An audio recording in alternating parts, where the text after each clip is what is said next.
Olá, meu nome é Mário Lousã, eu sou médico psiquiatra do Instituto de Psiquiatria do Hospital das Clínicas e coordeno o programa de esquizofrenia.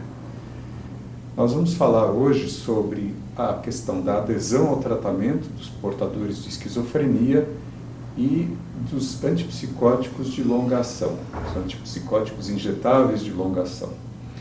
A questão da adesão ao tratamento na esquizofrenia é uma questão bastante complexa e bastante importante, porque nós sabemos que para que a esquizofrenia tenha uma boa evolução, é fundamental que o paciente tome a medicação continuamente. E é muito comum que os pacientes falhem na hora de tomar a sua medicação. Existem vários motivos para isso acontecer, muitos deles estão ligados à própria doença, aos sintomas persecutórios, por exemplo, ou a não percepção de que a pessoa tem a doença. Muitos pacientes com esquizofrenia não são capazes de reconhecer que têm uma doença e, portanto, não querem tomar medicação. Existem fatores ligados ao próprio tratamento medicamentoso. Muitas vezes as medicações causam efeitos colaterais e esses efeitos colaterais fazem com que os pacientes não queiram tomar as medicações.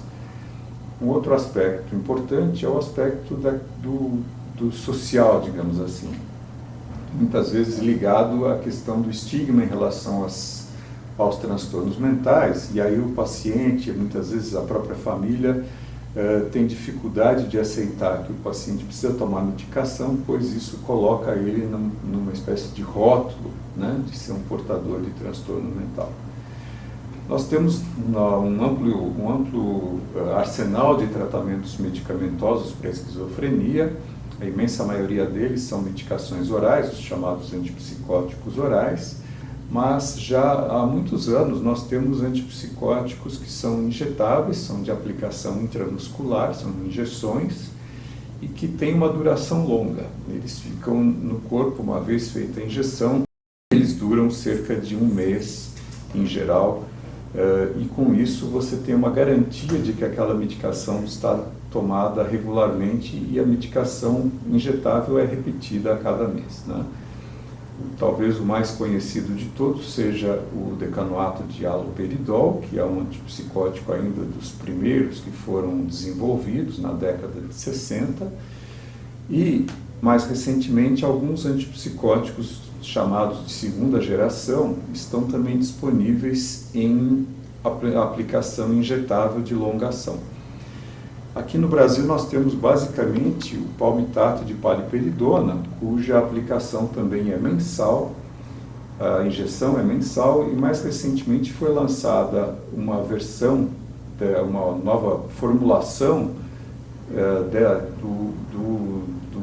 da paliperidona, que é injetável e que dura 3 meses. Com isso, com 4 injeções anuais, você garante que o paciente tenha uma proteção antipsicótica contínua. Esse é um aspecto bastante importante, porque nós, como eu já disse, temos que garantir que o paciente não tenha recaídas. É muito comum que a cada recaída o paciente sofra uma pequena piora do seu quadro psiquiátrico, do quadro da esquizofrenia, e a nossa luta é para que ele possa se recuperar da melhor maneira possível, possa voltar às atividades, voltar à vida social, comunitária, eventualmente profissional, e para isso a estabilização do quadro psiquiátrico dele, da esquizofrenia, é fundamental. Era isso que eu tinha a dizer e obrigado pela atenção.